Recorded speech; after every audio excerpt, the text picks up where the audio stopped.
Hello guys, कैसे हैं आप सब। आई होप कि आप सब बिल्कुल ठीक होंगे एंड सेफ होंगे। तो मैं आ गई हूँ आप सब के लिए एक न्यू शानवांग फैन फिक्शन लेकर। इस एफएफ के कैरेक्टर्स के बारे में जान लेते हैं। वांग जी और वी वुशियान। वांग जी के फैमिली में उसके मॉम, डैड, ब्रदर, अंकल सब लोग हैं। विंग के फैमिली में भी उसके मॉम डैड हैं। साथ में Wen clan, Jin clan, Ni clan सभी लोग इसमें एडेड हैं। मोस्ट ऑफ अनटेम के जितने भी कैरेक्टर्स हैं उन सबको मैं इस एफएफ में लेकर आने का ट्राई करूँगी। तो चलिए अब एफएफ को स्टार्ट करते हैं। एफएफ की स्टार्टिंग होती है एक बड़ी से मैंशन से। इस मैंशन में काफ़ी सारे गार्ड्स तैनात थे। ये एक पुराना मैंशन था। इसके तहखाने में एक इंसान को बंदी बनाकर रखा गया था। वो इंसान सफ़ेद कपड़ों में चांद की रोशनी की तरह चमक रहा था और उसके आधे खुले बाल समंदर की लहरों जैसे लग रहे थे। वो इंसान बहुत ही ज़्यादा खूबसूरत था, किसी मौन गॉड की तरह। वो काफ़ी थका हुआ लग रहा था और कई बार उसने इस तय खाने से आज़ाद होने की कोशिश की थी, मगर वो हमेशा ही नाकाम हो जाता था। पिछले 6 सालों से उसे किसी ने इस तय खाने में कैद कर रखा था। अभी इस समय भी वो फिर से अपनी सारी पावर्स को यूज़ करके उस तहखाने के दरवाजे को तोड़ने का ट्राई कर रहे थे, मगर इस बार भी फिर से उन्हें वही इलेक्ट्रिक शॉक लगा, जिसकी वजह से वो बहुत दूर फेंक दिए गए और ज़मीन पर गिर गए। खुद को संभालते हुए वो फर्श पर बैठ चुके थे और अपने भाग्य को कोसते हुए वो सोच रहे थे, मुझे कैसे भी इस जादुई तहखाने से आज़ाद होना होगा, मेरे बच्चों के लिए, मेरे परिवार के लिए। मुझे इस शैतान का सच सबको बताना होगा।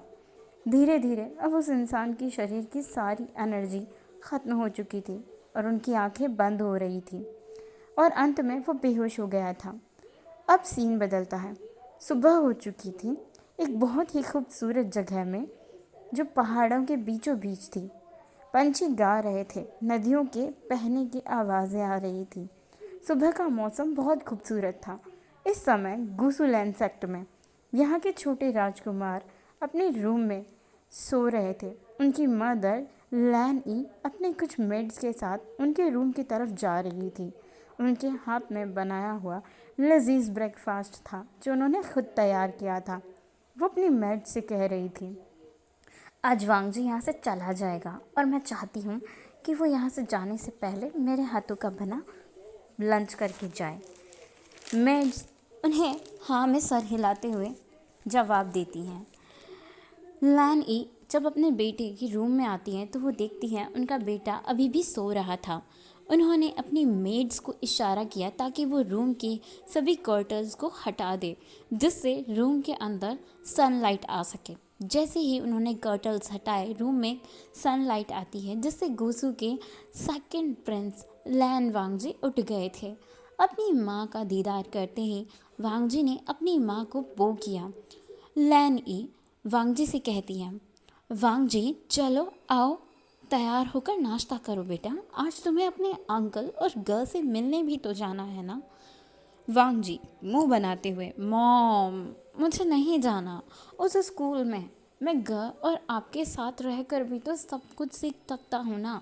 मुझे वहाँ जाने की क्या ज़रूरत है। मैं हर साल मना करता हूँ, फिर भी आप मुझे हर साल फोर्स करते हो। लैन ई वांग जी हाँ बेटा, पर तुम्हें वहाँ जाना बहुत ज़रूरी है। तुम्हारी क्राउन प्रिंस हैं और हम सब पर काफ़ी सारी जिम्मेदारियाँ हैं सेक्ट की, इसलिए तुम्हें वहाँ जाकर अपनी पावर्स को इंक्रीज़ करना होगा। तुम्हें वहाँ काफ़ी कुछ सीखने को मिलेगा और ये सब फ्यूचर के लिए ज़रूरी है बेटा। और हो सकता है कि तुम्हें वहाँ कुछ नए दोस्त बनाने को मिल जाएं, जैसे कि प्रिंस वी वुशियान। ऐसा कहकर लैन ई मुस्कुराने लगती हैं। वांग जी नैरो आइज से अपनी मॉम की तरफ देखते हैं और कहता है, मॉम आप भी ना, क्या आप मुझे याद नहीं करोगे जब मैं यहाँ से चला जाऊँगा? क्या आप मेरे बिना रह पाओगे? तभी वांग जी के कमरे का दरवाज़ा खुलता है और उसके बड़े भाई लैन सुजैन रूम में एंटर करते हैं।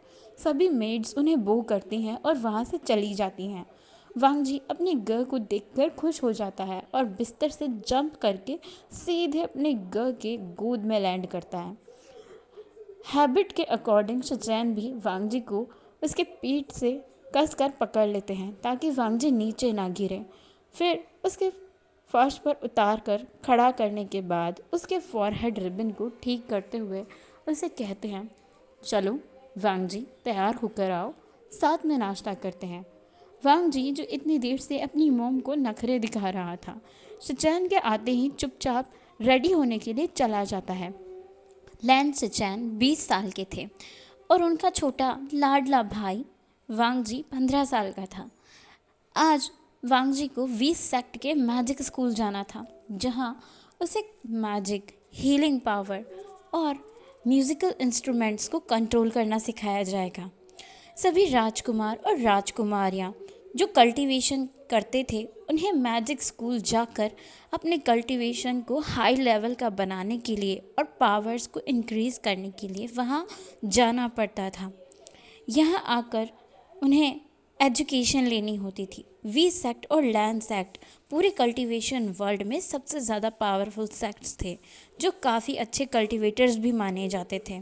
उनका मुकाबला कोई और सेक्ट नहीं कर सकता था। हज़ारों सालों से ये स्कूल चल रहा था। वी सेक्ट के प्रिंस वी वुशियान के बहादुरी और बुद्धिमानी के बहुत सारे किस्से थे जो सभी लोगों ने सुन रखे थे। साथ ही गूसू के लैन वांगजी और लैन शिचैन, जिन्हें जेड प्रिंस कहा जाता था, ट्विन जेड्स, जिनके बहादुरी और हाजिर जवाबी होने के किस्से सभी को पता थे। सभी तरह की रणनीति में और हाजिर जवाबी में वो दोनों ही ट्विन जेड्स निपुण थे। अभी दोपहर का टाइम हो चुका था। वांगजी, शिचैन और लैन ई अंकल कुरैन के रूम के बाहर खड़े हुए थे। अंकल कुरैन से रूम के अंदर आने के लिए परमिशन ले रहे थे। अंकल कुरैन उन्हें रूम के अंदर जाने के लिए परमिशन दे देते हैं। फिर सब लोग एक दूसरे के साथ कुछ देर बैठकर बातें करते हैं, जिसके बाद वांगजी से अंकल कहते हैं, वांगजी, मुझे तुमसे अकेले में कुछ बातें करनी है बेटा। अंकल खड़े हो जाते हैं तो वांगजी भी उनके साथ खड़ा हो जाता है और उनके साथ रूम से बाहर चले जाता है। अंकल वांगजी को एंसेस्टर्स हॉल में लाते हैं और वहाँ कुछ रिचुअल्स करते हैं। फिर वही सेम रिचुअल्स वो वांगजी से भी करवाते हैं, जिसके बाद हवा में अचानक से एक मैजिक स्वॉर्ड अपीयर हो जाती है। अंकल वांगजी को उस स्वॉर्ड को पकड़ने के लिए कहते हैं। वांगजी उस स्वॉर्ड को पकड़ लेता है, जिसके बाद अंकल उससे कहते हैं, वांगजी, आज से ये तुम्हारी तलवार है, इसे हमेशा अपने साथ रखना। इसका नाम पिशेन है। वांगजी पिजन को पकड़ता है और उसे अपनी कमर से लगा लेता है। अब अंकल वांगजी को कहते हैं, तुम थोड़ी देर जाकर रेस्ट कर लो, उसके बाद हम लोगों को वी सेक्ट के लिए निकलना भी है। वांगजी अपने अंकल को बो करता है और अपने स्क्वाड को लेकर वहाँ से चला जाता है। इधर हमें सीन शिफ्ट करके वी सेक्ट का दिखाया जाता है। वी सेक्ट में अब तक जिन सेक्ट और वैन सेक्ट के सभी राजकुमार और राजकुमारियाँ पहुँच चुके थे। जियांग सेक्ट और निये सेक्ट अभी तक आने बाकी थे। वांगजी भी अपने अंकल के साथ अब निकल चुका था। वो लोग 2 घंटे का रास्ता तय करने के बाद शाम होने से पहले वी सेक्ट पहुँच गए थे। उन्हीं के बाद जियांग सेक्ट और निये सेक्ट के प्रिंस पहुंच गए थे। जियांग सेक्ट की राजकुमारी पहले ही यहाँ से एजुकेट हो चुकी थी। अब जियांग सेक्ट के हायर जो जियांग फैंगमियान के बेटे जियांग चेंग बनने वाले थे, उन्हें यहाँ एजुकेशन के लिए भेजा गया था। निये सेक्ट में निये होयसांग निये मिंगजे के छोटे ब्रदर थे, उन्हें यहाँ एजुकेशन के लिए इसी साल भेजा गया था। साथ ही वांगजी, जिसे पिछले 4-5 सालों से मैजिक स्कूल से इनविटेशन जा रहा था और वांगजी हमेशा उसे रिजेक्ट कर देता था, इस बार वांगजी की मॉम लैन ई और अंकल कुरैन के साथ शिचैन ने भी बहुत फोर्स करने के बाद ब्रैकेट में वांगजी की मदर रोने, इमोशनल ब्लैकमेल करने, शिचैन का ब्रैकेट में उसे डांटने और डराने, अंकल ब्रैकेट में उसे स्ट्रिक्टली फोर्स करने, इसके बाद वांगजी जाकर तैयार हुआ था। वांगजी और उसके अंकल अभी वी सेक्ट के मेन डोर पर खड़े थे। उनके पीछे ही जियांग चैंग और निये हॉयसांग खड़े थे। Mister and missus Wei main door पर पहुंच चुके थे। Uncle Qiren, Wang ji, Jiang Cheng और निये हॉयसांग का वेलकम करने। कुछ मेड्स जियांग चैंग, निये हॉयसांग और वांग जी को अपने साथ ले जाती हैं। हे गाइस, आज के लिए बस इतना ही। हम मिलेंगे नेक्स्ट पार्ट में। तब तक के लिए आपको वीडियो कैसा लगा प्लीज़ कमेंट करके ज़रूर बताना। Thank you for